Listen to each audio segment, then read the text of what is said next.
here, Pastor Conley. Thank you so much for hosting this. I'm happy to make the drive up from New Orleans, where, as you all know, has been affected by gun violence, arguably more than any other city in the country over the last decade.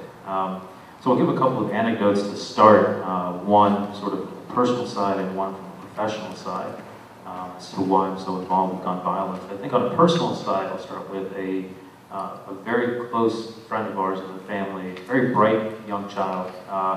He was top of the class in high school, graduated, went on to Stanford.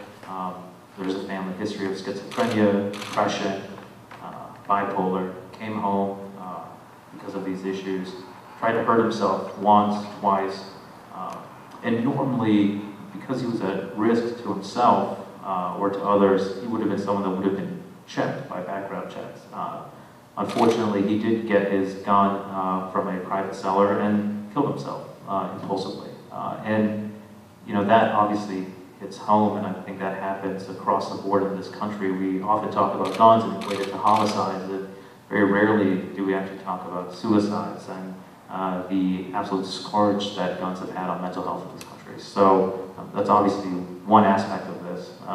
The second issue is, as a professional, as a physician working in the city of New Orleans, I'll give you the anecdote of one of my patients, and obviously I've redacted any names or any other identifying information, but he's a young man, 30, 32, 33 years old. I'd say about 10 or 15 years ago, he was trying to get out of the cycle of gang violence in the city. As we know, gang violence, among other things, drives homicides in New Orleans. Trying to get out of that, was sitting on his front porch when a right-wing gang came up and shot him. But specifically, they didn't shoot him in the heart, or they didn't shoot him in the head. They shot to inflict damage. And gangs do this. They do this all the time in the city.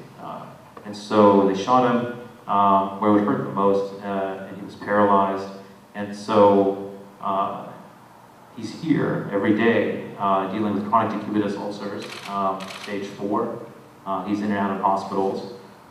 This kind of, as we know, gun violence in the United States costs the healthcare system $37 billion a year. I mean, so we're talking about serious cost to our healthcare system, but there are real personal costs as well. He's in pain for the rest of his life. He'll never be able to work or do anything again.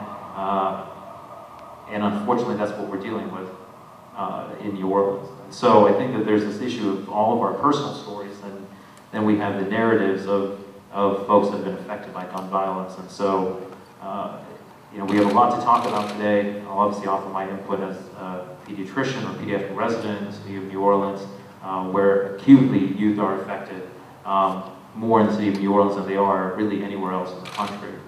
The gun homicide rate for youth in Louisiana is #1 in the country. So there's a lot that we have to talk about. Very happy to be here. Thank you all for coming.